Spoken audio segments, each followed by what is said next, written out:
Hello నమస్తే. Welcome to Vikram TV. నేను మీ అక్షయ్. తెలంగాణలో కాంగ్రెస్ పార్టీ అధికారంలోకి వచ్చిన తర్వాత తెలంగాణలో ముఖ్యంగా హైదరాబాద్‌లో రియల్ ఎస్టేట్ పరిస్థితి ఏంటి? అదేవిధంగా ఆంధ్రప్రదేశ్‌లో కూటమి అధికారంలోకి వచ్చిన తర్వాత ఆంధ్రప్రదేశ్‌లో ముఖ్యంగా అమరావతిలో రియల్ ఎస్టేట్ ఎట్లా ఉంది? అసలు రియల్ ఎస్టేట్‌లో ఇన్వెస్ట్‌మెంట్ చేయాలా? ఎక్కడ ఇన్వెస్ట్‌మెంట్ చేయాలి? ఎలా ఇన్వెస్ట్‌మెంట్ చేయాలి? ఎప్పుడు ఇన్వెస్ట్‌మెంట్ చేయాలి? రియల్ ఎస్టేట్‌లో ఇన్వెస్ట్‌మెంట్ చేసే ముందు ఎటువంటి జాగ్రత్తలు తీసుకోవాలి? అసలు రియల్ ఎస్టేట్‌లో ఇన్వెస్ట్‌మెంట్ చేయొచ్చా? లేకపోతే మ్యూచువల్ ఫండ్స్‌లో, స్టాక్ మార్కెట్‌లో ఇన్వెస్ట్‌మెంట్ చేయొచ్చా? ఇలాంటి మరిన్ని విషయాలతో మనతో పాటు చర్చించడానికి రియల్ ఎస్టేట్ రంగంలో సుదీర్ఘ అనుభవం 30 సంవత్సరాల సుదీర్ఘ అనుభవం కలిగినటువంటి డాక్టర్ నంది రామేశ్వరరావు గారు మనతో పాటు ఉన్నారు. వారితో మరిన్ని విషయాలు తెలుసుకునేటువంటి ప్రయత్నం చేద్దాం. సార్ నమస్తే. నమస్తే అండి. సార్ బాగున్నారా? Top of the world. Okay. మీరు చాలా ఏండ్ల పాటు రియల్ ఎస్టేట్ రంగంలో ఉన్నారు. సుదీర్ఘ అనుభవం ఉంది. దాదాపు 30 సంవత్సరాల పాటు రియల్ ఎస్టేట్‌లో చాలా మందిని మీరు ట్రైన్ చేసిర్రు. చాలా కస్టమర్స్ మీ యొక్క అడ్వైస్ తీసుకొని ఇవాళ కోటీశ్వరుడు లక్షలాది రూపాయలు సంపాదించిన వాళ్ళు ఎంతోమంది ఉన్నారు. సో, ప్రస్తుతం చూస్తే గనక కాంటెంపరరీ ఇష్యూస్‌కెళ్తే గనక తెలంగాణలో కాంగ్రెస్ పార్టీ అధికారంలోకి వచ్చిన తర్వాత కొంత రియల్ ఎస్టేట్ పడిపోయింది. హైదరాబాద్‌లో రియల్ ఎస్టేట్ డౌన్ అయింది అనేటువంటి వార్తలు వినిపిస్తున్నాయి. అసలు ఇది ఎంతవరకు నిజం సార్? ఇది చాలామంది మైండ్‌లో మెదలాడే క్వెషన్ ఇది. ఏంటంటే ఎప్పుడు పెట్టాలి? ఎక్కడ పెట్టాలి? ఎందుకు పెట్టాలి? ఎలా పెట్టాలి? ఎవరి ద్వారా పెట్టాలి? ఏ ప్రాజెక్ట్‌లో పెట్టాలి? ఏ బిల్డర్ దగ్గర పెట్టాలి? ఏ ఏరియాలో పెట్టాలనేది నెవర్ ఎండింగ్ క్వెషన్ అది. లైఫ్ లాంగ్ మనిషి పుట్టిన దగ్గర చచ్చిపోయిన దాకా రోటీ, కపడా, మకాన్. తిండి, బట్ట, గూడు. ఈ 3 లేకుంటే ఎవరైనా ఉండగలరా ప్రపంచంలో? So, real estate is one of the important daily అంటే ప్రతి ఒక్కడు మానవుడు కూడా వాడు ఎల్ఐజీ క్యాడరా, ఎంఐజీ క్యాడరా, హెచ్ఐజీ క్యాడరా పెడితే ప్రతి ఒక్కడికి సొంత ఇంటి కల్లా కట్టుకోవాలి అనే అభిలాష, కోరిక ఉంటది. అది కొంతమంది రాణిస్తారు, కొంతమంది రానియలేరు. అనేకమైన రీజన్స్ ఉన్నాయి. సో, మీరు అడిగిన క్వెషన్‌కి సింపుల్‌గా సంక్రాంతి వచ్చిందనుకోండి, ఇల్లు అలుక్కుంటారు, పిండి వంటలు చేస్తారు. ఆనవాయితీ.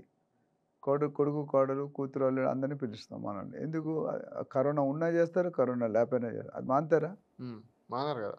సో, ఇప్పుడు మీరు వైజాగ్‌లో ఉన్నారనుకోండి. మీకు జాబ్ అయింది, పెళ్లి చేసుకున్నారు. హైదరాబాద్‌లో ఇల్లు లేదు. మీకు ఇల్లు అయితే రెంట్‌కైనా తీసుకోవాలి, లేదా ఒక పర్చేజ్ చేసుకోవాలి. అంటే రెండిటికి రియల్ ఎస్టేట్ ఎక్వివలెంట్. మన పాపులేషన్ ఎంత ఉంది? 150,00,00,000 ఇండియాలో. సో, రియల్ ఎస్టేట్‌కి కొదవలేదు. అయితే కొత్త గవర్నమెంట్ వచ్చాక ఏమైంది అంటున్నారు మీరు. కొత్త గవర్నమెంట్ వచ్చిన తర్వాత కొద్దిగా టైం తీసుకున్నారు. అంతకుముందు 10 సంవత్సరాలు ఏకధాటిగా పెరుగుతూ పోయింది. కానీ అక్కడ ఒక్క జోనే పెరిగింది. ఏది? West zone. So called west zone financial district Gachibowli, Tellapur, Kokapet, Narsingi, Nanakramguda ఇవన్నీ కూడా ఒక జోన్. కానీ తెలంగాణకి 4 జోన్లు ఉన్నాయి. East, west, south, north, central zone. మిగతా జోన్‌లన్నిటి మీద కూడా అంత ఫోకస్ చేయబడలేదు. బంజారా హిల్స్‌లో, జూబిలీస్ మనం ఇప్పుడు కొనుక్కునే పరిస్థితి లేదు సామాన్య ప్రజలు. అవును. 3.5-4 లక్షలు పర్ గజం. స్క్వేర్ ఫీట్ 20,000-25,000 ఎంతమంది కొనుక్కోగలరు? సో, ఎలక్షను అయిన తర్వాత గవర్నమెంట్ పబ్లిక్ కూడా 2 టర్మ్స్ చూసాం. ఏదైనా చేంజ్ కావాలంటే మిగిలిన గవర్నమెంట్ ఇదొకటే. బీజేపీకి అంత మెజారిటీ లేదు. ఇప్పుడు కొద్దిగా వచ్చింది కానీ, సో, ఉన్న మిగిలిన పార్టీలో టీడీపీ అక్కడికి వెళ్ళిపోయింది. సో, ఇక్కడ లెఫ్ట్ ఓవర్ పార్టీ ఏది? దానికి రేవంత్ రెడ్డి గారు మేబీ 1 ఇయర్, 1½ ఇయర్‌లో చాలా విస్తృతమైన ఎఫర్ట్స్ పెట్టారు. అందరిని ఒక ప్లాట్‌ఫామ్ మీద తీసుకొచ్చారు. ఆయనకంటే సీనియర్స్ ఉన్న ఆయన సీఎం చేశారు. Is trying to do.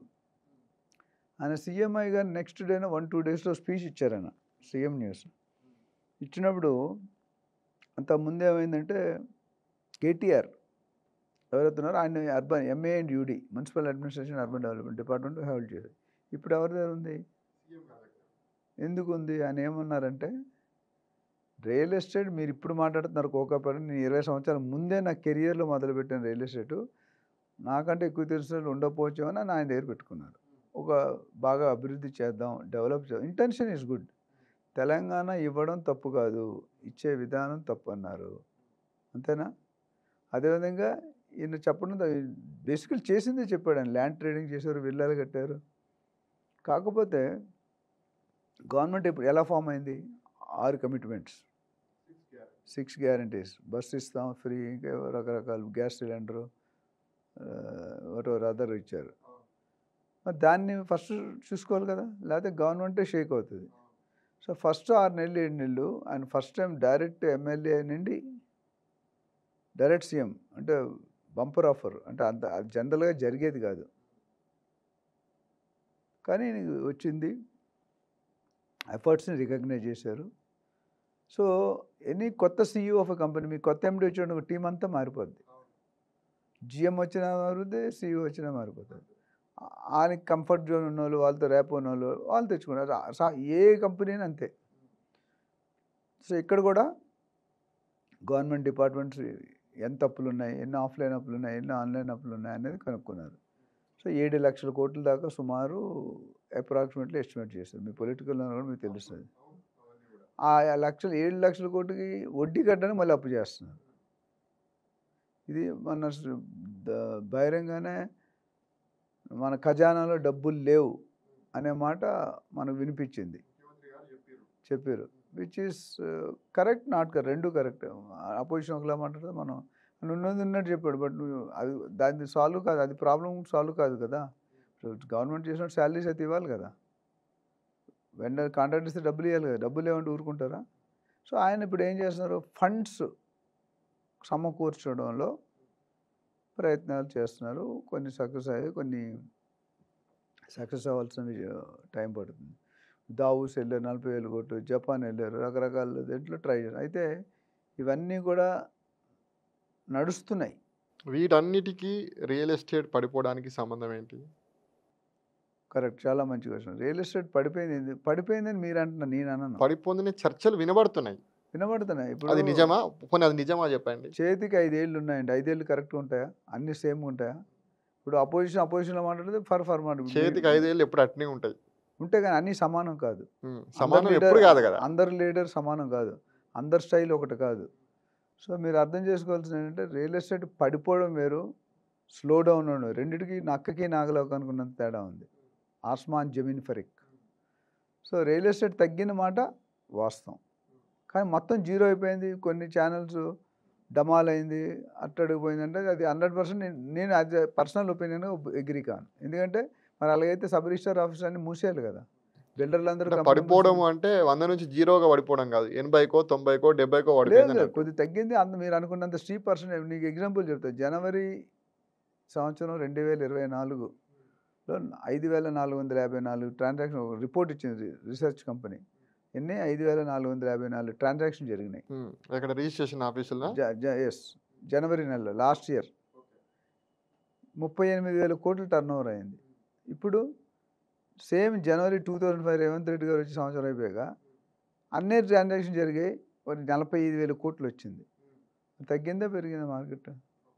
ఇది నేను చెప్పిన ఫిగర్స్ కాదు, ఎవరో అనాలిసిస్ చేసిన ఫిగర్, నేను ప్రజెంట్ చేస్తున్నాను. అదే 5% ఇటు తేడా ఉండొచ్చు.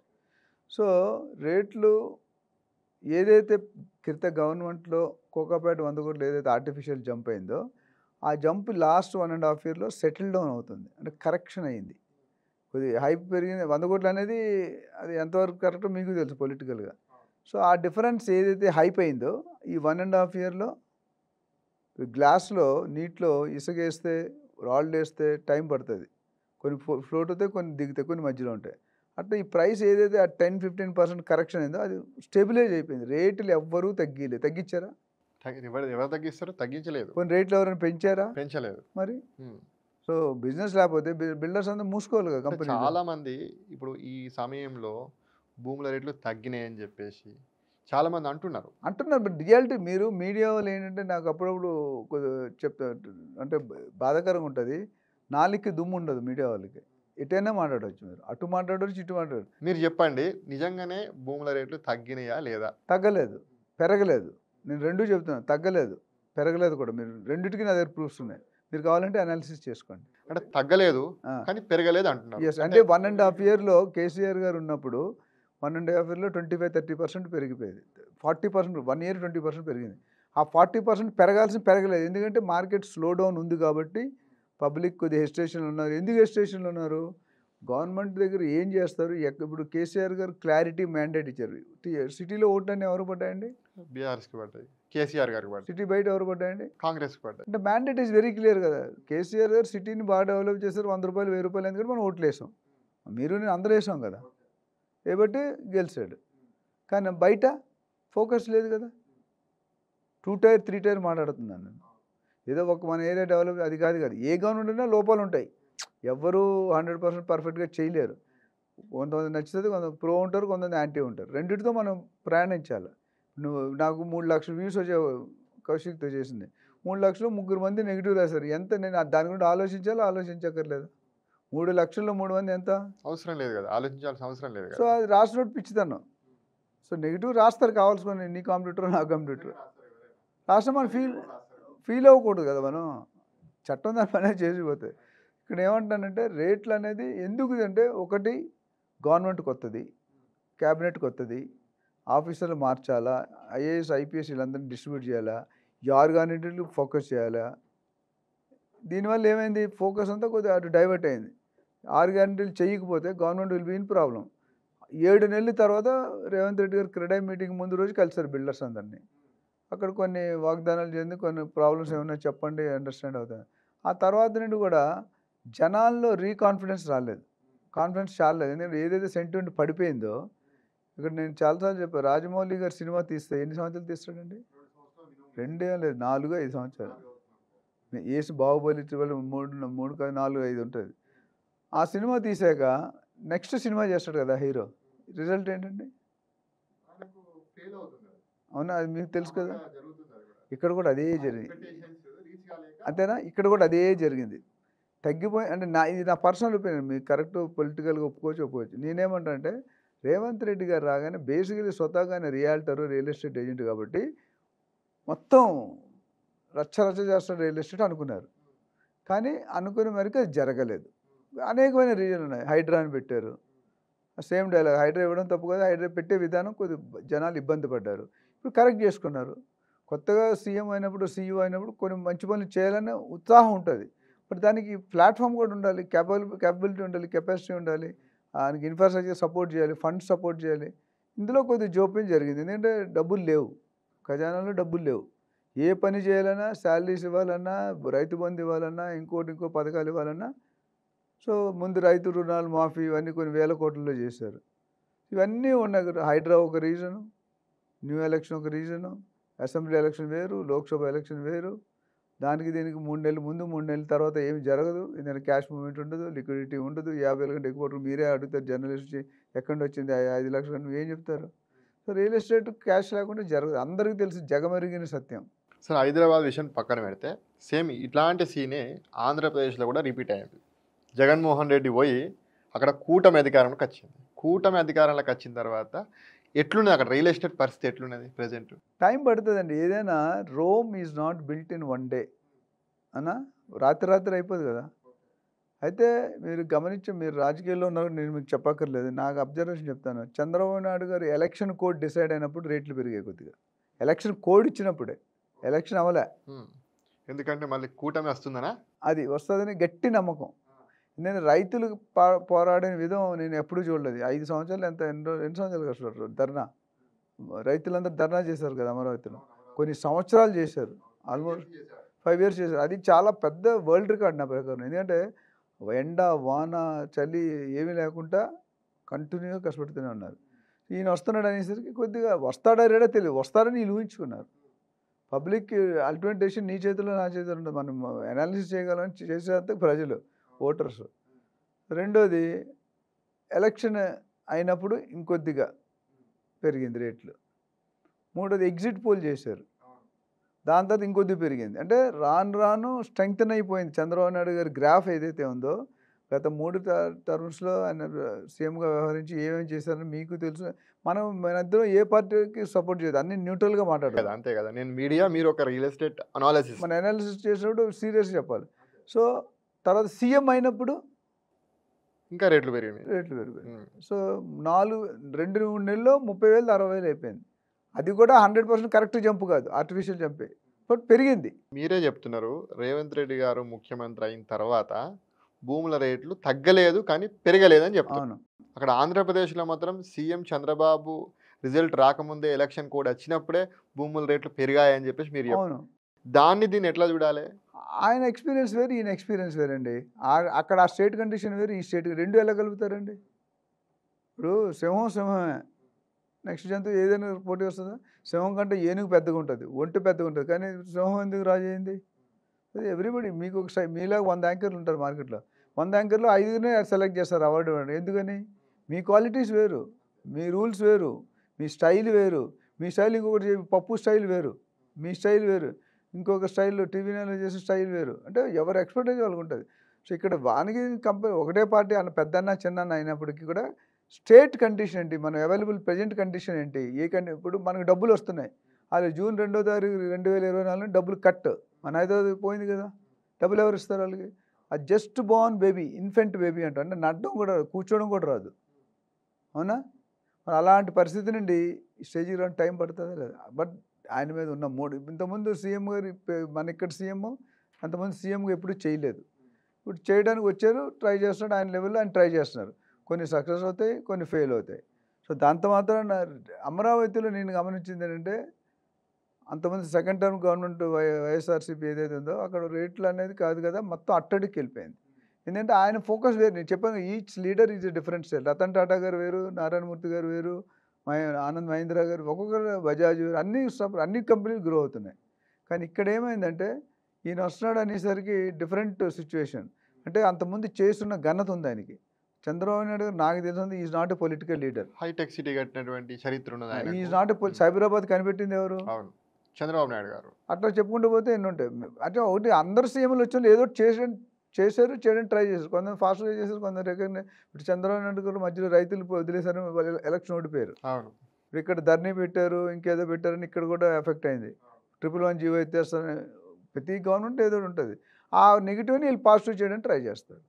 సో, అమరావతిలో ఇప్పుడు ఏమైందంటే జీరో లెవెల్ నుంచి స్టార్ట్ చేశారు. డబ్బులు లేవు. సెంట్రల్ గవర్నమెంట్ 15,000 కోట్లు ఇచ్చింది.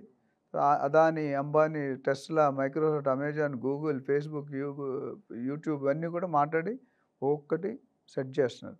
సెట్ చేయడానికి టైం పడుతుంది. ఎందుకంటే ఆయన నాలెడ్జ్ ఉంది. ఈజ్ ఎ పొలిటికల్ అడ్మినిస్ట్రేటర్ అంటారు ఆయన. సీఈఓ ఈజ్ నాట్ మినిస్టర్ కంట, సీఎం కంట. ఆయన సీఈఓ అనే పదవి ఎక్కువ లేదు. నేను కూడా ఒక సీఈఓగా చేశాను కాబట్టి చెప్తున్నా. సీఈఓ అనేది చాలా ఎగ్జిక్యూటివ్ పవర్స్ బాగుంటుంది. మేనేజ్మెంట్ కంటే మ్యాన్ ఇన్ ఆపరేషన్ అవును. ఇంపార్టెంట్ పొజిషన్ అది. సో, ఇక్కడ ఏమైందంటే ఈయన ఆ విధంగా ఉన్నారు కాబట్టి ఆయన మీద నమ్మకాలు బాగా ఉన్నాయి. బట్ డబ్బులు లేవు కాబట్టి అన్నీ బాగున్నాయి. బట్ విటమిన్ ఎమ్ లేదు. అవును. ఆ విటమిన్ ఎమ్‌ని కూడగొట్టే పరిస్థితిలో ఉన్నారు. ఇప్పుడు లోకేష్ బాబు అమెరికా వెళ్ళారు. అక్కడ కంపెనీలతో మాట్లాడారు. ఈక్వినిక్స్ డేటా సెంటర్ వైజాగ్ ఆహ్వానించారు. గుంటూరుకి మన అమరావతికి ఆహ్వానించారు. ఇవన్నీ డిస్కషన్‌లో ఉన్నాయి. ఇంకా ఏది మెటీరియలైజ్ అవ్వలేదు. ఎందుకంటే నీకు 5,000 కోట్లు అంటే నువ్వెవరు? అక్షయ్ ఎవరు? ఏ బేసిస్ నువ్వు జో దిక్తా హై ఓ బిక్తా హై. ఏదైతే చూస్తావు అదే నమ్ముతావు. చూడంది నమ్ముతావు నువ్వు. ఇక్కడ కూడా ఇప్పుడు ఏంటంటే అమరావతి చెప్పుకోవడానికి ఏముంది మన దగ్గర? స్కెలిటన్ జస్ట్ మొదలైంది ఇప్పుడే. సో, అందుకని అక్కడ రేట్లు అనేది పెరిగినా ఇంకా టైం పడుతుంది. ఇన్వెస్ట్మెంట్ ఇక్కడ హైదరాబాద్లో కొద్దిగా ఫాస్ట్ అవుతుంది. హైదరాబాద్ కొద్దిగా ఇన్ఫ్రాస్ట్రక్చర్ ఉంది. అక్కడ ఇన్ఫ్రాస్ట్రక్చర్ జీరో. నేను వైజాగ్లో పుట్టాను, నువ్వు చూసావు నా వీడియో. వైజాగ్లో పుట్టి వైజాగ్ పాడవుతుందంటే నేను బాధపడతాను. వైజాగ్లో ఎవరికి క్యాపిటల్ ఇవ్వడం ఇష్టం లేదు తెలుసా మీకు? వైజాగ్లో పబ్లిక్ మీరు ఆర్డినెన్స్ పోల్ పెడితే నేను క్యాపిటల్ ఇస్తే పొల్యూషన్, ట్రాఫిక్, లొల్లి అంతా వచ్చేస్తుంది. ఢిల్లీలో ఏమి చూస్తున్నారు? అవును, చూస్తున్నాం కదా. మళ్ళీ ఇంకో క్వశ్చన్ ఏంటంటే మళ్ళీ ఈయనే వస్తాడా, ఆయన వస్తాడా, ఇంకెవరు వస్తారో తెలియదు, క్వశ్చన్ మార్క్. సో, ఇన్వెస్టర్స్ అందరూ కన్ఫ్యూజ్ స్టేట్లో ఉన్నారు. ఆయన వస్తే ఒకలా ఉంటుంది. కేసీఆర్ రెండు టర్మ్ బాగా స్పీడ్గా వెళ్ళిపోయారు. ఫస్ట్ టైం ఇక్కడ కూడా అంతే. కొత్తగానే ఉండదు. బీజేపీ రావచ్చు, లేదా కూటమి ఇంకోటి ఏదో రావచ్చు. ఒక పార్టీ ఇటు వెళ్ళొచ్చు, ఒక పార్టీ అటు వెళ్ళొచ్చు. ఇవన్నిటి మీద ఇన్వెస్టర్స్ అనేది క్లారిటీ లేదు. అందుకనే మీకు రేట్లు అనేది అంత గ్రోత్ లేదు. బట్ డెఫినెట్గా ఫస్ట్ ఫేజ్ కంప్లీట్ అయితే నారాయణ గారు 3.5 సంవత్సరాలు అన్నారు. కంప్లీట్ అయితే మాత్రం డెఫినెట్గా ఇన్వెస్ట్మెంట్ పెరుగుతాయి. అమరావతి కోసం ఒక 33,000 ఎకరాలను ల్యాండ్ పూలింగ్ చేశారు. అది సరిపోదని చెప్పి ఇంకొక 10,000, 15,000 ఎకరాలు కూడా తీసుకునేటువంటి అవకాశం ఉన్నట్టు కూడా ప్రభుత్వం చెప్తుంది. అంటే ఓవరాల్గా చెప్పాలంటే నియర్లీ 50,000 ఎకరాలను ప్రభుత్వం భూసేకరణ చేయడానికి సిద్ధంగా ఉంది. 33,000 ఎకరాలు అయిపోయింది, ఇంకో 15,000 ఎకరాలు తీసుకుంటుంది. 50,000 ఎకరాలు కనుక పూర్తయితే భూసేకరణ, అసలు అమరావతి రాజధాని యొక్క భవిష్యత్తు ఎట్లుండబోతుంది? రియల్ ఎస్టేట్ ఎట్లుండబోతుంది అక్కడ? సూపర్ అవుతుంది. ఎందుకంటే అది 5 సంవత్సరాలు అవుతుందా, 10 సంవత్సరాలు, 50,000 ఎకరాలు డెవలప్ చేయడం అంత ఈజీ కాదు. కత్తి మీద సాము. నువ్వు అనుకోగానే పట్టిందల్లా. కానీ నిజంగా 50,000 కాదు, అందులో 25,000 డెవలప్ అయినా, 20,000 ఎకరాలు డెవలప్ అయినా మన సామెత ఏముంది, పట్టిందల్లా బంగారమే. తెలుసు కదా, సినిమా కూడా వచ్చినట్టుంది. ఇప్పుడు నేను దాని కొద్దు మారుస్తున్నా, పట్టిందల్లా వజ్రమే అంటాను. అసలు రాజధాని నిర్మించడానికి మీకున్న అవగాహన ప్రకారం, మీకున్న అనుభవం ప్రకారము ఎన్ని ఎకరాలు కావాలి అసలు? ఎకర్స్లో చెప్పలేను కానీ కొద్దిగా క్యాలిక్యులేషన్ చేయాలి. 1,00,000 నుండి 1,50,000 కోట్లు అయితే కావాలి. ఇది చెప్పగలుగుతా. పెద్ద పెద్ద వెంచర్‌లు చేసినటువంటి అనుభవం మీకుంది. చాలా సైట్స్ డెవలప్‌మెంట్ చేసినటువంటి అనుభవం మీకుంది గదా! ఇప్పుడు అమరావతిలో లోపం ఏంటో తెలుసా? There is no. ఇప్పుడు ఈ రియల్ ఎస్టేట్ ఎప్పుడు పెరుగుతుంది అక్షయ్? అక్కడ ఉన్నటువంటి మౌలిక వసతులు పెరిగినప్పుడే గదా! ఇన్ఫ్రాస్ట్రక్చర్. తెలుగులో మౌలిక అంటే ఇంగ్లీష్‌లో ఇన్ఫ్రాస్ట్రక్చర్ అంటే connectivity. Road connectivity, metro connectivity, air connectivity, bus connectivity, auto connectivity, కాలేజీలు, యూనివర్సిటీలు. అది అయిపోయిన తర్వాత అక్కడ షాపులు వస్తాయి. పాన్ డబ్బా నుండి, మెడికల్ హాస్పిటల్ నుండి, కాలేజీ నుండి హోటల్ వరకు వచ్చేస్తాయి. ఇవన్నీ వచ్చాయంటే ఇన్కమ్ జనరేటర్ కొనే కెపాసిటీ ప్లస్ ఇన్ఫ్రాస్ట్రక్చర్ లేకపోతే ఇండస్ట్రీ రాదు. మన పాలసీలు గవర్నమెంట్ పాలసీలు లిబరల్గా ఉండాలి. లిబరల్ అయితే ఇప్పుడు ఒక అప్రూవల్ పెట్టామనుకో, సంవత్సరం పడితే వాడు 100 కోట్లు పెట్టి ల్యాండ్ కొనుక్కో, 100 కోట్లు ఇటు 1 ఇయర్ అంటే ఎంత లెస్ 2% వేసుకున్న నెలకి 25% 225 కోట్లు పోతుంది. ఆ ఇండస్ట్రీ పాలసీ లిబరల్ చేయాలి. అట్లా కొన్ని ఫెసిలిటీస్ ఎస్సీజెడ్లు ఇస్తే బెనిఫిట్ ఉంటుంది, ట్యాక్స్ హాలిడే ఉంటుంది, స్పెషల్ ఎకనామిక్ జోన్స్. సో ఇలాంటివన్నీ ఇవ్వడానికి ట్రై చేసి మాడిఫై చేస్తున్నారు. ఆ పబ్లిక్ కూడా ఏమంటున్నారు, అదానీ అంబానీ వీళ్ళందరూ వచ్చినప్పుడు మాకు ఇండస్ట్రీ పాలసీ రేట్లు వేసి బనాయించకండి, అది మీరు మాకు మంచి రేట్ ఇస్తే మేము ఇండస్ట్రీ పెట్టి ఎంప్లాయ్మెంట్ క్రియేట్ చేసి కొన్ని వేల మందికి ఎంప్లాయ్మెంట్ ఇస్తామన్నారు. బయోగ్యాస్ ప్లాంట్స్ కానీ లేకపోతే పోర్ట్లు కానీ ఇవన్నీ కూడా. సో ఇవన్నీ కూడా మనం అనుకున్నంత ఈజీ కాదు. అందుకని Rome is not built in one day. Chandrababu Naidu గారు అనుకున్నారు కరెక్ట్ అని అనుభవం ఉంది. బట్ కావాల్సిన మౌలిక వస్తువులు కానీ ఇన్ఫ్రాస్ట్రక్చర్ కానీ మనీ కానీ లేదు. దాన్ని ఇప్పుడు పూల్ చేస్తున్నారు. డెఫినెట్గా ఆయన చేస్తాడని ఒక నమ్మకం. ఫస్ట్ టర్మ్ ఈ టర్మ్ 5 సంవత్సరాలు అయిపోలేపు ఫేజ్ 1 ఆఫ్ అమరావతి కొద్దిగా ఒక షేప్ వస్తుందని నా ఒక ఒపీనియన్. ఎట్లా ఉంది అక్కడ రియల్ ఎస్టేట్ ఎట్లుంది? ఇప్పుడు చాలా వరకు చంద్రబాబు నాయుడు గారు సీఎం అయిన తర్వాత అమరావతి మీద మళ్ళీ ఒకటే రాజధాని ఉంటది, 3 రాజధానులు లేవు, అది అమరావతి ఫిక్స్ ఒకటే అయిపోయింది. రాజధాని అని చెప్పేసి ఒక అనౌన్స్మెంట్ కూడా చేయడం జరిగింది. నరేంద్ర మోడీ గారు 15,000 కోట్లు ఎప్పుడైతే ఇచ్చారో అమరావతి ఇంకెవరు ఏ గవర్నమెంట్ వచ్చినా ఏ మార్చలేరు. అది ఒక మంచి శుభకరమైన వార్త. ఇప్పుడు ఎట్లుంది రియల్ ఎస్టేట్ అక్కడ? రియల్ ఎస్టేట్ పికప్ అవుతుంది, బట్ అనుకున్నంత పికప్ రాలేదు. It will take some time. ఎందుకంటే నాకేం కనిపించట్లేదు అక్కడ. యాజ్ ఎ ఇన్వెస్టర్ ఏం చూస్తావు, నా డబ్బులు 3 సంవత్సరాలు డబుల్ అవుతుందా, 4 సంవత్సరాలు డబుల్ అవుతుందా? ఇది బిల్డర్ ఏమంటే 2 సంవత్సరాలు, అది అవ్వదండి, ఫేక్. 2 సంవత్సరాలు ఎస్బీఐ మదర్ బ్యాంక్ అంత పెద్ద బ్యాంకే 7% ఇస్తుంది, 7.25. మీరు డబుల్ అవ్వాలంటే 12-13 సంవత్సరాలు పట్టాలి. మరి ఇక్కడ 2 సంవత్సరాలు డబ్బులు మనం ఆశ కాకపోతే. అవును. నేను ఆల్వేస్ చెప్తాను, రియల్ ఎస్టేట్లో మీరు డబ్బులు పెట్టి రానియాలంటే ఏజెంట్ కానీ, బిల్డర్ కానీ, ఇన్వెస్టర్ కానీ, బయర్ కానీ భూమాత అంత పేషెన్స్ ఉండాలి, ఆకాశం అంత ఆశ ఉండాలి. ఆశ ఎప్పుడైతే అత్యాశకి వెళ్తుందో చీటింగ్ మొదలవుతుంది. అంతేనా? మనని కూడా డిస్కౌంట్ లేకుండా చేస్తుంది. డిస్కౌంట్ చేస్తుంది. ఎందుకంటే సింపుల్ ఎగ్జాంపుల్ చెప్తాను. మీరు రోడ్డు మీద వెళ్తున్నారు, పెద్ద పెద్ద హోర్డింగ్స్ ఉంటాయి కదా, పెద్ద పెద్ద లైట్లు పెట్టి. అవును, రియల్ ఎస్టేట్ చాలా పెద్ద రియల్ ఎస్టేట్ కాదు, అన్ని ఎలక్ట్రానిక్స్ కానీ, బట్టలు కానీ, ఏవైనా. అవును. అక్కడ ఏముంటుంది, 70% డిస్కౌంట్. మీరు ఏం చేస్తారు, నెక్స్ట్ ఆఫ్ అంటే 100 రూపాయలది 30 రూపాయలు కొనేస్తున్నాం. అలా ఎలా నమ్ముతారండి మీరు? Is it really possible? Impossible. అది వాళ్ళకి లాభం లేదు, వాళ్ళు ఎట్లా అమ్ముతారు? మీ పెళ్ళి అయిందా? కాలేదు ఇంకా. పెళ్ళి అయితే భార్యని, పెళ్ళి కాకపోతే చీర అమ్మనో చెల్లినో తీసుకెళ్ళి, నీకు బర్త్డే కదా అమ్మ, నీకు చీర కొనిపిస్తాను, లేకపోతే భార్యని మన మ్యారేజ్ కోసం కొంటాను, నువ్వే తీసుకెళ్తావు. వాళ్ళు అడగలేదు పాపం. తీసుకెళ్ళిన తర్వాత ఏదో బ్రదర్ షాప్కి వెళ్ళావు, బట్టల షాప్, చీర చూపివ్వంటే 1,00,000 రూపాయలు చీర చూపిస్తాడు. After discount 30,000, 40,000. 40,000 పెట్టి నువ్వు చీర కొంటావు నిజంగా? నువ్వుగా నేను పెళ్లి రోజు తప్ప, పెళ్ళికి అయితే తప్ప, ఏదైనా మామూలు రోజులో 2,000, 3,000, 5,000 ఎంత డబ్బు ఉన్నాడనే వేసుకోడు. అక్కడ నువ్వు కొనలేవు కదా. అది నువ్వు చీర కొనకుండా ఇంటికి వెళ్ళాక ఏమవుతుంది నీకు తెలుసు. కొనాలంటే నీ డబ్బులు లేవు. సో అప్పుడు అంటే ఏదేంటి బాబు ఇలాగ ఇస్తాడంటే, అక్కడ పైన అప్ టు రాసామని కంటే చిన్నది రాస్తాడు, అప్ టు అని. నేను అప్ టు అన్నింటిలో 50 అనలేదు. అప్ టు అంటే కొన్నాటిలో 50, కొన్నాటిలో 40, కొన్నాటిలో ఇవ్వను. కండిషన్స్ అప్లై చిన్నగా. సో డిస్కౌంట్ అనే మీనింగ్ ఏమైంది, బుక్ అయిపోయాడు వెళ్ళి. ఆయన ఏం చేసే టెక్నిక్, వాళ్ళ మార్కెటింగ్ వాళ్ళు తప్పంటే, వాళ్ళ మార్కెటింగ్ వాళ్ళు చేసుకుంటున్నారు. సో కస్టమర్ని కౌంటర్ దాకా లాక్కొచ్చాడు. లాక్కొచ్చిన తర్వాత కొనకపోతే నువ్వు డరిగా మరిగా అని సామెత ఉంది కదా. నువ్వు ఇంటికి వెళ్ళాక నీ ఫుడ్ ఇంకొండదు. ఒక 1 వీక్ నడుస్తుంది బ్యాండ్ వాళ్ళ, పెద్ద పోటుగాళ్ళ తీసుకెళ్ళావు ఏం చేస్తున్నావు అని. అవునా కదా? అట్లా రియల్ ఎస్టేట్లో ఏమవుతుందంటే, పెరగాలంటే ఇన్ఫ్రాస్ట్రక్చర్ ప్లస్ చాలామందికి ఏంటంటే తెలీదు, అవగాహన లేదు. ఇప్పుడు నేను వచ్చి మీడియా చేస్తే ఫెయిల్ అవ్వచ్చు, నువ్వు వచ్చి రియల్ ఎస్టేట్ చెప్పంటే ఫెయిల్ అవ్వచ్చు. సో నేను అన్నది ఏంటంటే ఇన్ఫ్రాస్ట్రక్చర్ లేకపోతే డెవలప్ కాదు. డబ్బులు 3 నుండి 4 సంవత్సరాల కంటే తక్కువలో డబుల్ అయ్యే అవకాశాలు చాలా తక్కువ.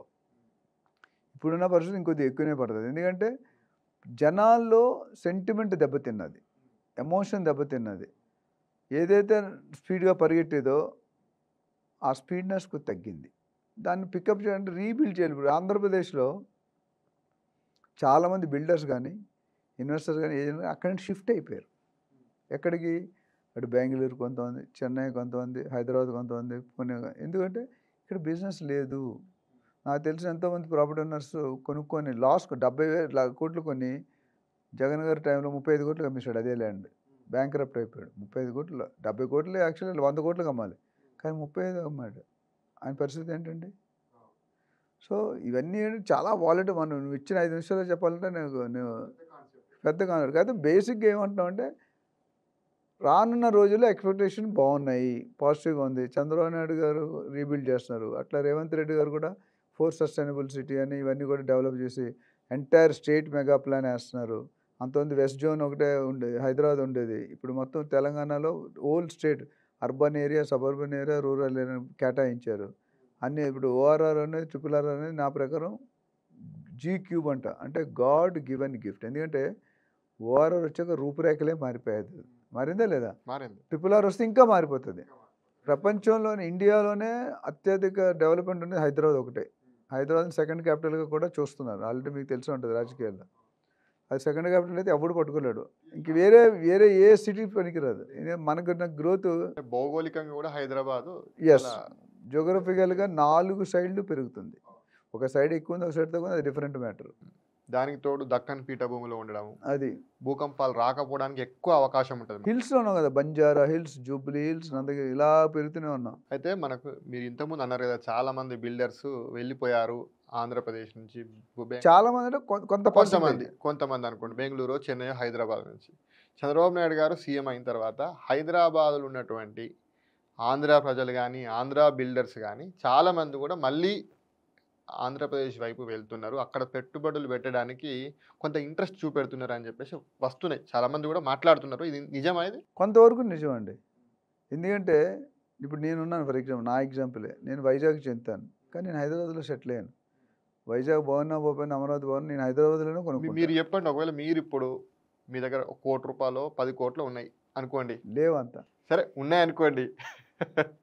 ఉంటే ఇప్పుడు మీరు అమరావతిలో లేకపోతే వైజాగ్లో, తిరుపతిలో, బెజవాడలను అక్కడ ఇన్వెస్ట్మెంట్ చేస్తారా, హైదరాబాద్లో ఇన్వెస్ట్మెంట్ చేస్తారా? నా కెరియర్ ప్లాన్ ప్రకారం నేను ఇప్పుడు హైదరాబాద్లో ఉంటాను కూడా హైదరాబాద్లో చేసుకుంటా. బట్ అందరూ ఇలా ఉండాలని లేదు. కొంతమంది నేటివ్ ప్లేస్కి వెళ్ళిపోయిన వాళ్ళు ఉంటారు. నేను నేటివ్ ప్లేస్కి వెళ్ళే సూచన లేదు. మ్యాక్సిమం అక్కడ నుంచి షిఫ్ట్ అయిపోయారు అందరూ.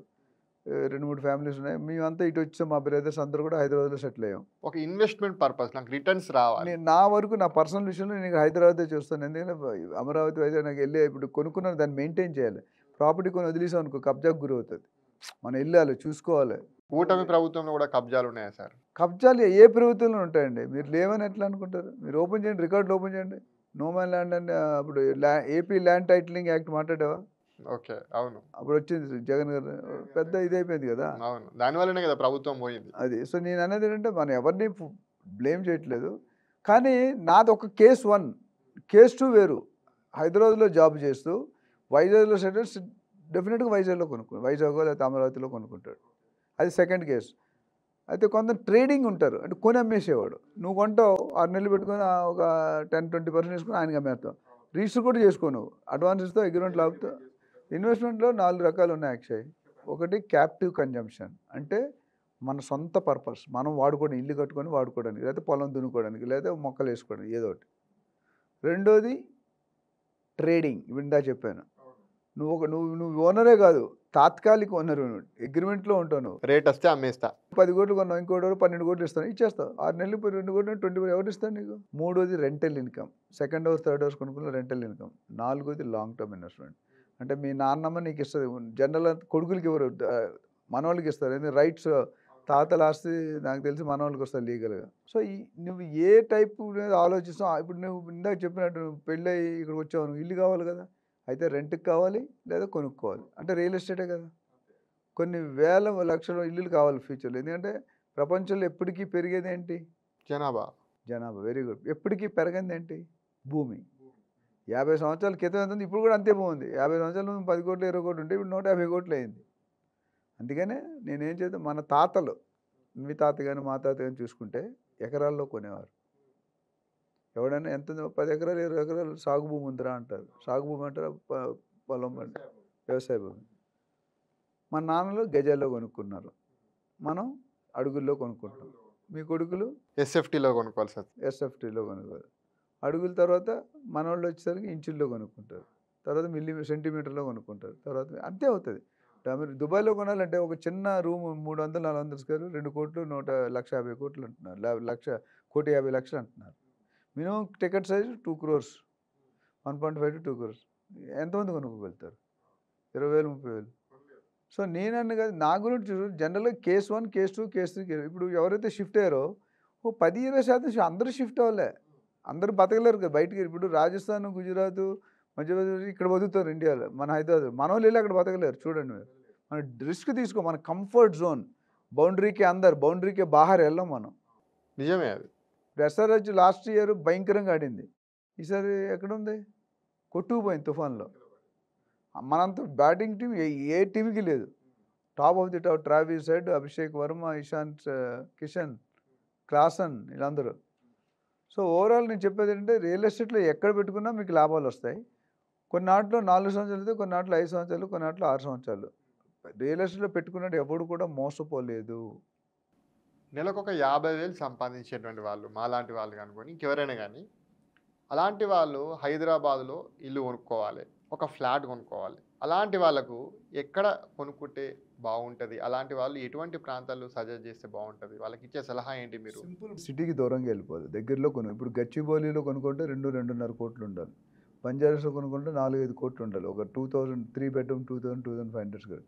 మీరు ఒక లో ప్రొఫైల్లో ఉన్న ఒక 1,000 స్క్వేర్ ఫీట్ 1,200 స్క్వేర్ ఫీట్ అయితే కావాలి. 3 బెడ్రూమ్, భార్యాభర్త ఒకటి కావాలి, పిల్లలకు ఒకటి కావాలి, అమ్మ నాన్నకు ఒకటి కావాలి. పెద్దలు అయితే 3 బెడ్రూమ్. రూమ్ సైజ్ ఎంత పక్కన పెడితే ఇంత రూమ్ వచ్చు, ఇందులో 1/4 కూడా బెడ్రూమ్ అవ్వచ్చు. పెద్దవాళ్ళ ఇంట్లో ఇంత బెడ్రూమ్ కూడా ఉండొచ్చు. సో ఇక్కడ ఫస్ట్ రూల్ ఏంటంటే, 50,000లో నువ్వు ఎంత సంపాదించగలుగుతావు, ఎంత సేవ్ చేస్తావు? 50,000లో మహా 10,000 15,000 కంటే ఎక్కువ సేవ్. నువ్వు ఎంత టైట్గా పచ్చడి మీద తిన్నా ఇప్పుడున్న స్కూల్ ఫీజులు కట్టేసరికి 10,000 15,000 కంటే ఎక్కువ. సో 15,000కి సంవత్సరం నెలకి సంపాదిస్తే, సేవ్ చేస్తే సంవత్సరానికి 2 లక్షలు. ఒక ఇల్లు కొనుక్కోవాలంటే నీకు మినిమం 40-50 లక్షలు ఉంది. ఎక్కడ? సిటీకి మేబీ 15,000. కుక్కడపల్లిలో కూడా 1,50,00,000 ఉంది. పటాన్చెరు అక్కడ 1,00,00,000 రూపాయలు ఉంది. ఇంకా దాటితే, ఎందుకంటే మెట్రో వచ్చిన తర్వాత నువ్వు దూరం చూసుకోడు. బాంబేలో పూణే నుండి బాంబేకి వెళ్తారు రోజు, మళ్ళీ బాంబే నుండి పూణేకి వస్తారు సాయంత్రం. సండే పూట ఇంట్లో కనిపిస్తే అమ్మ బాబు అడుగుతాడండి, ఈ అంకుల్ ఎవరమ్మా అని అడుగుతాడండి. ఎందుకంటే ఈయన వెళ్ళేటప్పుడు ఆయన లెగడు, ఈయన వచ్చేటప్పుడు బిర్రలు పడుకుంటూ పోతాడు. అక్కడ అంత డిస్టెన్స్ మనం చాలా తక్కువ ఉంది, మనకి 30-40 కిలోమీటర్ రేంజ్ దొరికిపోతాయి మీకు. సో మనకి అంటే లగ్జరీ రాదు, మనం ఉండడానికి చిన్న రూమ్. ఇప్పుడు 900 స్క్వేర్ ఫీట్ కూడా 3 బెడ్రూమ్ ఇస్తారు. మంచం వేస్తే నువ్వు నడలేవు, కొద్దిగా లాగు హెవీ పర్సెంట్ అసలు దూరరు. సో మనకున్న బడ్జెట్ బట్టి 3 బెడ్రూమ్ కొనుక్కోవాలా, 2 బెడ్రూమ్ కొనుక్కోవాలా, ఉండడానికి ఇల్లు ఉండాలి, అదైతే ఖచ్చితం. సో 50,000 నువ్వు 10 సంవత్సరాలకి 20 లక్షలు సేవ్ అవుతుంది. నీ శాలరీ కొద్దిగా 50 నుండి 60 ఉండొచ్చు, 60 నుండి 70, ఎంతైనా 20-30 లక్షలు. సో లోన్ కట్టుకోవాలి మీరు. లోన్ తీసుకొని ఒక 20%, ఒక సపోజ్ 50 లక్షలు ఫ్లాట్ కొనుక్కోవాలనుకోండి, మీకు మీ దగ్గర కనీసం ఒక 10 లక్షలు ఉండాలి. 10 లక్షలు కానీ 30 సంవత్సరాలు లోన్ తీసుకొని కట్టుకుంటే ఇల్లు వస్తుంది. సో డెఫినెట్గా గచ్చిబౌలి, ఫైనాన్షియల్ కోక వీటిలో రావు. అటు ఉప్పలు దాటిపోవాలి, ఉప్పలు కూడా కష్టమే రావడం. నాగోలు, వనస్థలిపురం, హస్తినాపురం, రకరకాల ఏరియా, చౌటుప్పలు, అంటే సిటీకి దూరంగా వెళ్ళిపోవాలి మీరు కొనుక్కోవాలంటే. అక్కడ మెట్రో ఉన్న దగ్గర కొనుక్కుంటే మెట్రో ఎక్కి దిగవచ్చు. ఇప్పుడు చాలామంది ఉప్పల్ నుంచి బైకుల్లో రావట్లేదు, కార్లో రావట్లేదు, మెట్రోలో వస్తున్నారు. 50 రూపాయలు 40 రూపాయలు హ్యాపీ ఏసీ కండిషన్, ట్రాఫిక్ లేకుండా 20 నిమిషాలు 30 నిమిషాలు దిగిపోతున్నారు. సో నువ్వు RRR ఎక్కడైతే పాయింట్లు వస్తున్నాయో, ORR తర్వాత RRR మధ్యలో కొనుక్కుంటే మీకు తక్కువ రేట్లో ఉంటాయి, ల్యాండ్ అవైలబిలిటీ ఉంటుంది. ఇప్పుడు RRR వచ్చిన తర్వాత ల్యాండ్ యూసేజ్ కూడా పెరుగుతుంది, అంటే ల్యాండ్ కూడా ఎక్కువ అవైలబిలిటీ వస్తుంది. అంతమంది అగ్రికల్చర్ ఉన్నది కన్వర్ట్ అయిపోతుంది. సొంతిల్లు అనేది చాలామంది కళ. అలాంటి వాళ్ళు కొంతమంది ఫ్లాట్స్ కొనుక్కుంటారు అపార్ట్మెంట్లలో, కొంతమంది ఫ్లాట్లు కొనుక్కుంటారు, ఫ్లాట్ కొనుక్కొని ఇల్లు కట్టుకుంటారు, ఇంకొంతమంది ఇండిపెండెంట్ హౌస్లు కొనుక్కుంటారు. అసలు ఏది బెటర్ ఇందులో? అపార్ట్మెంట్లో ఫ్లాట్ కొనుక్కోవాలా, లేకపోతే ఇండిపెండెంట్ హౌస్ కొనుక్కోవాలా, ఓపెన్ ఫ్లాట్ కొనుక్కొని ఇల్లు కట్టుకోవాలా? ఏది బెటర్? 3 different questions Akshay. ఎందుకంటే ఆ కొనే సెగ్మెంట్ వేరు, ఫ్లాట్ కొనే సెగ్మెంట్ వేరు, ప్లాట్ కొనే సెగ్మెంట్ వేరు, విల్లా కొనే సెగ్మెంట్ వేరు. ఎందుకంటే ఫర్ ఎగ్జాంపుల్ ప్లాట్ కొనుక్కున్నాం అనుకో, ఎక్కడైనా సెకండ్ హ్యాండ్ ప్లాట్ అని విన్నావా? పెద్దగా అయినాం, సెకండ్ హ్యాండ్ ప్లాట్ వినం కదా అది. ప్లాట్ ఎప్పుడు వర్జిన్ ఒకటే ఉంటుంది. అంటే అన్నిటికంటే హై అప్రిషియేషన్ అక్కడ వస్తుంది. అవును. సిటీకి దూరంగా కొనుక్కోవాలి. ఎక్కడైతే అండర్ డెవలపింగ్ ఉందో, డెవలప్ అయిన దగ్గర కొనుక్కోకండి. అంటే మళ్ళీ ఇందాక నేను చెప్పిన 4 పర్పస్లు. నీ పర్పస్ ఏంటి? ఉండడానికైతే సిటీలో కొనుక్కోవాలి, ఇన్వెస్ట్మెంట్కి అయితే బయట కొనుక్కోవాలి, ట్రేడింగ్ అంటే అక్కడ రేట్లు పెరుగుతున్న అప్కమింగ్ ఏరియాస్. సో ప్రతి అన్ని కేసులు చెప్పలేము నువ్వు ఇచ్చిన టైంలో, సింపుల్గా చెప్తాను. సో లాంగ్ టర్మ్ ఇన్వెస్ట్మెంట్ ప్లాట్స్లో పెట్టుకోవాలి దూరంగా. ఉండడానికి అయితే ఫ్లాట్ కొనుక్కోవాలి, కొద్దిగా తక్కువ రకం మీ బడ్జెట్ బట్టి ఏరియాలు గల్లీలు నాలాలు ఉన్న దగ్గర కొనుక్కుంటారు. మీరు 50 లక్షలు అనేది సిటీలో మీరు కళ కొనుక్కోవడం ఫ్లాట్ అని. బంజారాస్ ఒక అడుగు చెప్పాను 20-25 వేలు అమ్ముతున్నారు. సరే నువ్వు కుక్కడికి వెళ్తే కనీసం 6-7 వేలు అయితే అమ్ముతున్నారు. కనీసం 1000 అడుగులు కొనుక్కోవాలనుకున్నా 60-70 లక్షలు రిజిస్ట్రేషను, ఇంటీరియర్స్ అని. సో అది పరిస్థితి. విల్లా కొనుక్కుంటే, ఫ్లాట్ కొనుక్కుంటే 4 to 5 yearsలో డబుల్ అవుతుంది నీ ఆస్తి. నువ్వు పడుకున్నప్పుడు కూడా, నిద్రపోయినప్పుడు కూడా ఆస్తులు పెరుగుతాయి రియల్ ఎస్టేట్లో. అదొకటే డిపార్ట్మెంట్. తర్వాత గోల్డ్ ఉంది కొద్దిగా. లాభాలు చూసుకుంటే stock market, gold market, real estate is better. Investment ఎవరైనా సేవ్ చేసుకుంటే అంచెలంచెలుగా డిస్ట్రిబ్యూట్ చేసి ఇందులో కొంత ఉంటే ఒకటి పోయినా ఒకటి ఉంటుంది. రెండోది విల్లా కొనుక్కుంటే అప్రిషియేషన్ అనేది 5 సంవత్సరాలు అవుతుంది. సగం ల్యాండ్, సగం కన్స్ట్రక్షన్ పార్ట్ తగ్గిపోతే ల్యాండ్ వాల్యూ పెరుగుతుంది. So 8 to 10 years double. అదే ఫ్లాట్ కొనుక్కున్నాను అనుకోండి, 14-15 సంవత్సరాల తర్వాత డబల్ అయ్యి తగ్గిపోతుంది రేటు. కారు 10 సంవత్సరాల తర్వాత వాల్యూ 0. సో ఇవన్నీ కూడా మీ పర్పస్. ఫార్మింగ్ అగ్రికల్చర్ ల్యాండ్ అంటే మీరు ఫ్రూట్లు పండించుకుంటారు, కూరగాయలు, లాభం ఎక్కువ రాదు. సో ఈ 4 డిఫరెంట్ కేటగిరీస్. మీకున్న పర్పసు, మీకున్న బడ్జెట్ స్తోమత బట్టి డెసిషన్. మేము మా దగ్గర real traction investment advice cell అని ఉంది. అపాయింట్మెంట్ తీసుకుంటే 1 గంట మాట్లాడి మీకు సరైన సొల్యూషన్ ఇవ్వబడుతుంది. ఈ ఓన్లీ ఇన్వెస్ట్మెంట్ పర్పస్లో చూస్తే అపార్ట్మెంట్లో ఫ్లాట్ బెటరా, లేకపోతే ఇండిపెండెంట్ హౌస్ బెటరా? ప్లాట్ బెటర్ అన్నిటికంటే. ఇండిపెండెంట్ హౌస్ కంపేర్ టు అదే చెప్పాను, ప్లాట్ ఫస్ట్ వస్తుంది, తర్వాత ఇండిపెండెంట్ హౌస్, విల్లా, మూడోది ఫ్లాట్. ఓకే. 4th సిటీ ఉంది కదా, 4th సిటీ ద్వారా ఒకవేళ నిజంగా నిర్మాణం అయితే, 4th సిటీ కనుక రేపు నిజమైతే తెలంగాణ యొక్క రియల్ ఎస్టేట్ భవిష్యత్తు ఎట్లుండబోతుంది? ముఖ్యంగా హైదరాబాద్ రియల్ ఎస్టేట్ భవిష్యత్తు ఎట్లుండబోతుంది? ఆల్రెడీ నేను 30 సంవత్సరాలుగా చూసిన హైదరాబాద్, ఇప్పుడు చూసిన హైదరాబాద్కే ఆస్మాన్ జమీన్ ఫరక్. చాలా డెవలప్మెంట్ అయింది. అమెరికా వాడు 20 సంవత్సరాల ముందు వెళ్ళిపోయి ఇక్కడికి వస్తే, నేను ఎక్కడున్నాను, కాలిఫోర్నియాలో ఉన్నానా, న్యూ జెర్సీలో ఉన్నానా అని అన్నాడు. మన రజనీకాంత్ గారు సినిమాకి హైదరాబాద్ వచ్చి అదే మాట అన్నారు. హైదరాబాద్ రూపురేఖ వాళ్ళు కేవలం తిరిగేది హైటెక్ సిటీ, ఫైనాన్షియల్ డిస్ట్రిక్ట్ చూస్తారు కాబట్టి వాళ్ళకు వాటికన్ సిటీ కనబడుతుంది, న్యూయార్క్ సిటీ కనబడుతుంది, చింతల్ బస్తీలు కనబడాయి, లేకపోతే సీతాఫల్ మండి కనబడేది, అక్కడ అవి కనబడాయి కదా వాళ్ళకు. అది చూస్తే ఏమంటారు మరి? అది ఎలా చెప్పాలంటే, నీకు 3 కేటగిరీలు ఉన్నాయనుకో, యావరేజ్ అడిగితే నువ్వు హైయెస్ట్ వచ్చింది చెప్తావు, లోయెస్ట్ వచ్చింది చెప్తావా? చెప్పం కానీ బయట ప్రజలు ఫారినర్స్ వస్తే సీతాఫలం అండి చిల్లకలు కూడా తిరగరు కదా. జీడిపి గ్రోత్ ఎక్కడ వస్తుంది, రెవెన్యూ ఎక్కడ వస్తుంది, ఉద్యోగాలు ఎక్కడ వస్తుంది? సీతాఫలం మండి వస్తుందా? నువ్వు చెప్పిన చింతల్లో వస్తుందా? ఇండస్ట్రీ స్టేట్ తాలూకా గ్రోత్ కానీ సిటీ తాలూకా గ్రోత్ చాలా పారామీటర్స్ ఉంటాయి. ఆ పారామీటర్స్ పరిగణలోకి తీసుకోవాలి. సో నేను అనేది ఏంటంటే, మన Hyderabad city 10 years back, 20 years back, 30 years back చూసుకుంటే అంచెలంచెలుగా చాలా ఎదిగిపోయాయి. అభివృద్ధి అనేది ఒక సైడ్కే పోతుంది. హైటెక్ సిటీ అందుకే కదా లాస్ట్ గవర్నమెంట్ పోయింది, అటువైపే పోతుంది. ఇంకా మిగతా సైడ్ వెళ్ళట్లేదు. చాలా వరకు చాలా బస్తీలు ఇంకా బస్తీలోనే ఉండిపోతున్నాయి, డ్రైనేజ్ తోటి పొంగిపోతున్నాయి. అది ఎట్లా అభివృద్ధి అవుతుంది? అది ఎట్లా రియల్ ఎస్టేట్ అభివృద్ధి అవుతుంది? అంటే మీరు ఇక్కడ ఒకటి అర్థం చేసుకోండి, చిదిగిపోయిన అద్దం అతుకు పెడితే జాయింట్లు కనిపిస్తే కనిపించవు. అద్దం పడిపోయింది, నువ్వు అతికేవు, కనిపిస్తుంది కానీ ఎలా కనిపిస్తుంది? ముక్కలు కనిపిస్తుంది. హైదరాబాద్ 75 సంవత్సరాల్లో ముక్కలుగా అంచెలంచెలుగా పెరిగింది. ఫస్ట్ ముక్కి రెండో ముక్కి తేడా ఉంటుంది, గ్యాప్ ఆల్వేస్ ఉంటుంది. ఈ 75 సంవత్సరాల్లో కట్టింది వేరు, ఇటుపై నెక్స్ట్ 25 yearsలో కట్టబోయేది వేరు.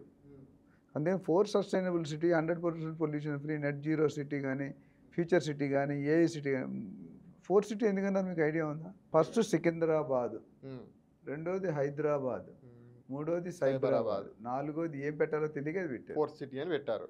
సో 4 సిటీ అనేది 15,000 ఎకరాలు పోయి 30,000 ఎకరాలు అయింది. 30,000 ఎకరాలు నిజంగా అనుకున్నట్టు నెక్స్ట్ 10 years డెవలప్ అయినా Hyderabad is one of the best smart city in the వరల్డ్లోనే. ఇండియాలోనే సెకండ్ ఉంది ఫాస్టెస్ట్, వరల్డ్లోనే 5-6 లెవెల్లో ఉంది. అంత పెద్ద సబ్జెక్ట్ ఉంది.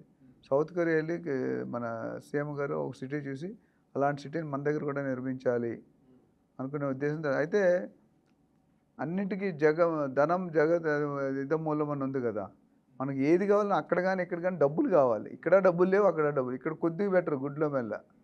కానీ ఆ డబ్బులు కావడానికి ప్రయత్నాలు జరుగుతున్నాయి. ఫండింగ్ కావాలి, ముందు గవర్నమెంట్ శాలరీస్ ఇవ్వాలి, అంటే మిగతా అన్ని తీసుకుంటూ ఎక్స్ట్రా కొన్ని లక్షల కోట్లు కావాలి. 30,000 ఎకరాలు డెవలప్ చేయాలంటే Rome is not built in one day. ఇవాళ అనుకుంటే అయిపోదు, బట్ అనుకున్నారు. బట్ అది సాధించడానికి కొద్దిగా టైం పడుతుంది. ఆ టైం ఇప్పుడు ప్రస్తుతానికి శ్రీశైలం కేసీఆర్ గారు ఉన్నప్పుడు ఒక ఊపిరి రేంజ్ పెరిగింది. ఈయన వచ్చిన తర్వాత ఎప్పుడైతే ఫార్మాసిటీ డిస్టర్బ్ అయిందో కొద్దిగా మళ్ళీ బ్యాక్ వస్తారు. అంటే ఒకసారి 7-8 నెలలు అయింది గవర్నమెంట్ చెప్పి ఈ మాట, రఫ్గా 7-8 నెలలు అవుతుంటుంది. కానీ అక్కడ రియల్ ఫిజికల్ యాక్టివిటీ కనిపించలే. ఎందుకంటే ఇంకా ప్లానింగ్ స్టేజ్లోనే ఉన్నాం, డాక్యుమెంటేషన్ స్టేజ్లో ఉన్నాం. ఎప్పుడైతే నేను ఇందాక చెప్పాను కదా, జో దిక్తా హై, ఏదైతే కనిపిస్తుందో అది మాత్రం ప్రజలు నమ్ముతారు. నువ్వు కానీ నేను కానీ స్టోరీలు చెప్తే, మీడియాలో కూడా చెప్తే మన ఎవరు నమ్మరు. రియాలిటీ నేను ఇన్ని వీడియోలు 1,500-1,600 వీడియోలు చేశానంటే రియాలిటీ మాట్లాడటం. మన ఎవరు ఎగ్నెస్ట్ కాదు, ఎవరు శత్రు కాదు, ఎవరు మిత్రులు, అందరూ న్యూట్రల్గా ఉండాలి. మీరు కానీ నేను కానీ పబ్లిక్లో మాట్లాడినప్పుడు ఎవరిని ఒక పర్సన్ ఇండివిజువల్ మాట్లాడొద్దు.